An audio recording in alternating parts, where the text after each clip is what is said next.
بەهۆی ئەو شەڕ و ململانێ سەربازی کە ماوەی چەند ڕۆژێکە ناوچەی ڕۆژهەڵاتی ناوەڕاستی گرتوێتەوە لە ئێستادا مەترسی لەسەر ئاسایشی وزەی گیان دروست بوو و نرخی نەوت و غازی سروشتیش بەردەوام لە بەرزبوونەوەدا لە بازاڕەکانی جیهاندا لە دوای بە ئامانجگرتنی وێزگەی بەرمێنانی غازی سروشتی ڕاستلاڤانی قەتەری لەلایەن درۆنێکی ئێرانیە و حکوومەتی دەوحا بەرەمێنان و هەناردەکردنی غازی سروشتی ڕاگرت. ئەوەش بووە هۆی بەرزبوونەوەی نرخی غازی سروشتی لە بازاڕەکانی گیان بەڕێژەی لە 150 و وڵاتانی ئەوروپاش دووچاری قەیرانی کەمی غازی سروشتی بوونەتەوە بۆ پێی کە وڵاتی قەتەر بە سێهەم گەورەترین هەناردەکاری غازی سروشتی بۆ وڵاتانی ئەوروپا دائەندرێت.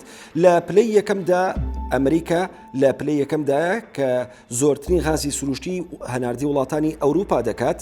لە ساڵی 2025دا ئەمریکا بڕی 58 ملیۆن تۆن غازی سروشتی هەناردی وڵاتانی ئەوروپا کردووە لە ڕێی کەناڵ و ڕێڕەوە دەریایەکان لە ئۆقیانوسی ئەتلەسیەوە. لە دوای ئەمریکا رووسیا دێت سەرباری گەمارە و سزە ئابوورەکانی سەری.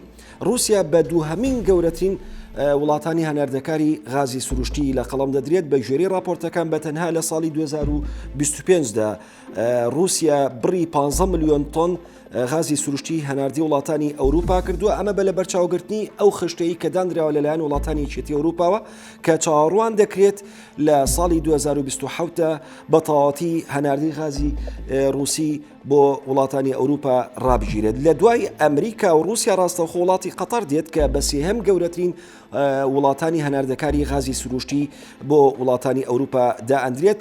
بە تەنها لە ساڵی 2025دا حکوومەتی قەتەر بڕی 8 ملیۆن و 590 هزار تۆن غازی سروشتی هەناردی وڵاتانی ئەوروپا کردو. لە دوای قەتەریش هەر یەکە لە جەزائیر کە لە پلەی چوارەمدایە لە ساڵی 2025دا 5 ملیۆن و 600 هزار تۆن غازی سروشتی هەناردی وڵاتانی یەکێتی ئەوروپا کردووە. و لە دوای جەزائیریش نەیجیریا دێت کە بە تەنها لە ساڵی 2025دا بڕی 5 ملیۆن و 600 هزار تۆن غازی سروشتی هەناردی وڵاتانی یەکێتی ئەوروپا کردو. لە ئێستادا بەهۆی شەڕی نێوان ئیسرائیل و ئێران لە ناوچەی ڕۆژهەڵاتی ناوەڕاست وڵاتانی ئەوروپا دووچاری قەیران بوونەتەوە و بە دوای جێگرە و بەدیلی غازی قەتەریدا دەگەڕێن.